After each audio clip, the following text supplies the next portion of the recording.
and fabulous.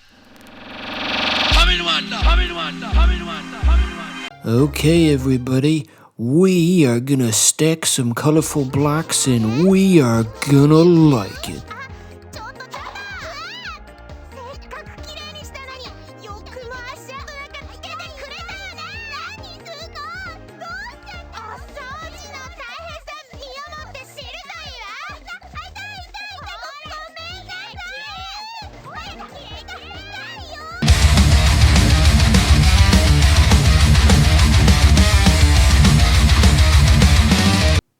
Damn, man, this game is crazy.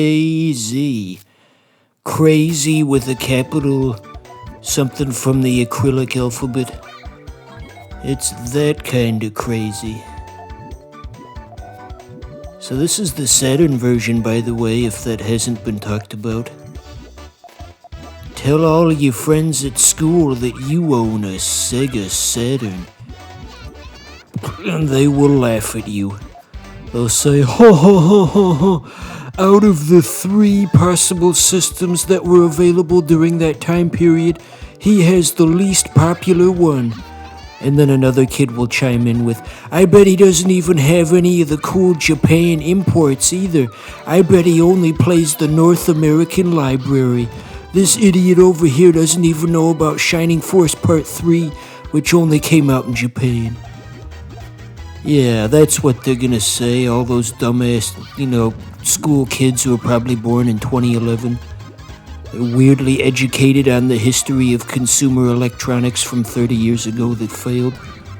They're gonna be laughing at you for different reasons. Yes, indeedy. So, even though this is the Saturn version, it doesn't really do anything to show off the Saturn's hardware necessarily, but I guess it doesn't need to. It's fairly simple what they're doing here. There's no need for any fancy 3-dimensional renderings with their quadrilateral polygons. That was one of the things that set the Saturn apart from the competition. The polygons were quadrilaterals instead of triangles. 3D was new back then and nobody knew what the heck to do. And so there were all kinds of weird quirks like that. How could a game like this realistically better take advantage of the Saturn's hardware?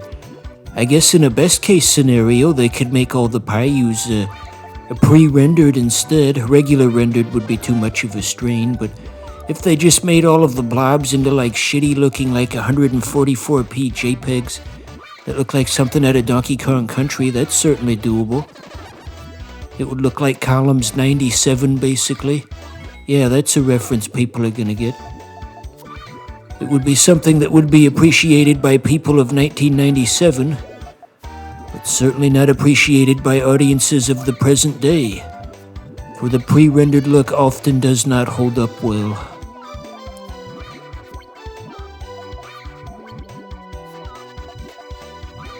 You know, when I was first introduced to this series, some 50 years ago, when I first played this series through Dr. Robotnik's Mean Bean Machine, I thought that the clear Pyus were supposed to be rocks.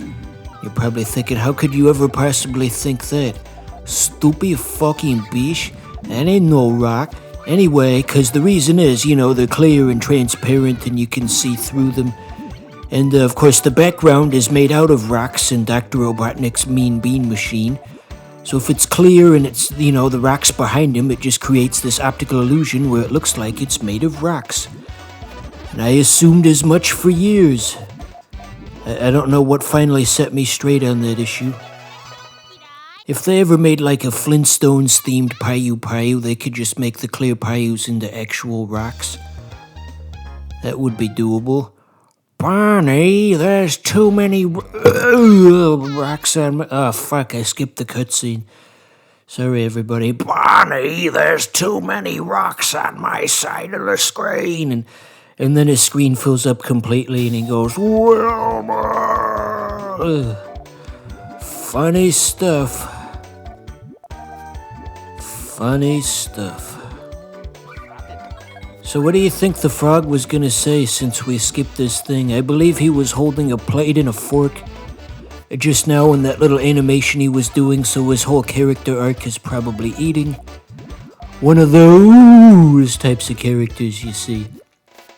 A common trope if there ever was one. So I doubt he really had anything overly interesting to tell us. His pattern of stacking up the Puyos is highly unusual, I must say. Yeah, I think Mean Bean Machine functioned similarly, where every badnik that you faced off against had its own unique playstyle. In terms of how it would arrange the blobs, the monkey liked to make a big bowl in the middle and have the two tall stacks on the side. The purple guy liked to play it very fast and aggressive. What do you think the purple guy from stage 2 of Mean Bean Machine fucks like? If his playstyle in the game is anything to go by, I get the impression he's a very selfish lover. Okay, well, we got that one in one take. Go team.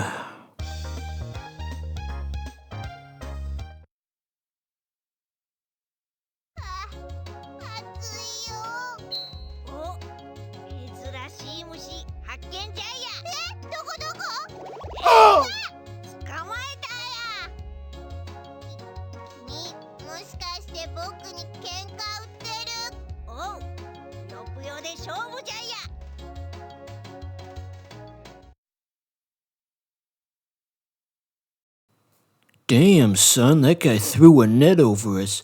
Every single one of these cutscenes, something crazy happens. It's like my dad used to tell me when I was a kid, don't wear your pirate Halloween costume to the store or they're gonna throw a net over you. Shit, fuck. Anyway, so there really doesn't seem to be any consistent theming with these enemies. This guy's a caveman, the last guy was a frog. I guess the rest were just generic anime people. Theming is important, you know. You can't have like a...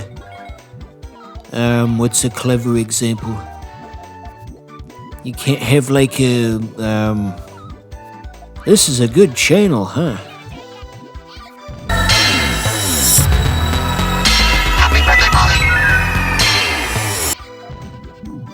There you go, there's your perfect example of bad theming. You can't have a talking robot in Rocky IV wishing Paulie a happy birthday. I never even saw the movie, to be honest. I just know that reference because of the Nostalgia Critic. I was introduced to so much late 20th century cultural osmosis that way, watching that screaming Chicagoan review movies in his house. Ah yes, the Nostalgia Critic. Can you believe the Nostalgia Critic finally made his long-heralded Oni Plays appearance last week? I saw that come through and it's like I don't even know anybody in real life I can tell this to. Who's gonna appreciate the significance of this? I don't think my mom's gonna quite get it. Mom, the Nostalgia Critic is on Oni Plays. Aren't you 30 years old? Okay, I'm just flying through these enemies. This is some MLG Puyo, son. I'm gonna be the next big cool gamer at all of the MLG shows. I'm gonna wear a hat. I'm gonna be overweight and wear a baseball cap and smell really bad and all those other toxic gamer behaviors. Toxic gamer behaviors.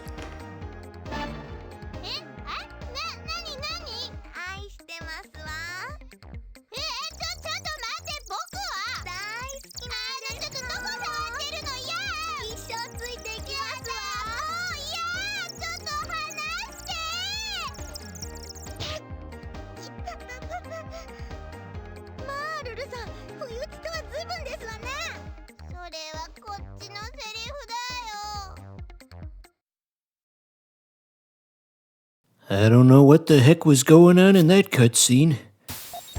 Girls do weird stuff sometimes, I guess.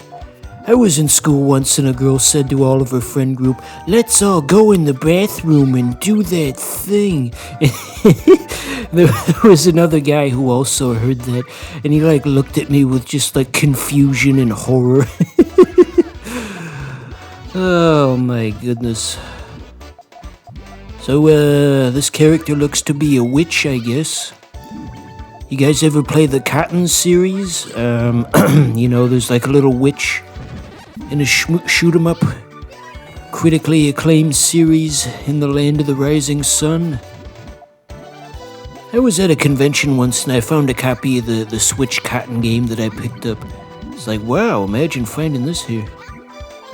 It's not a very interesting story, I guess.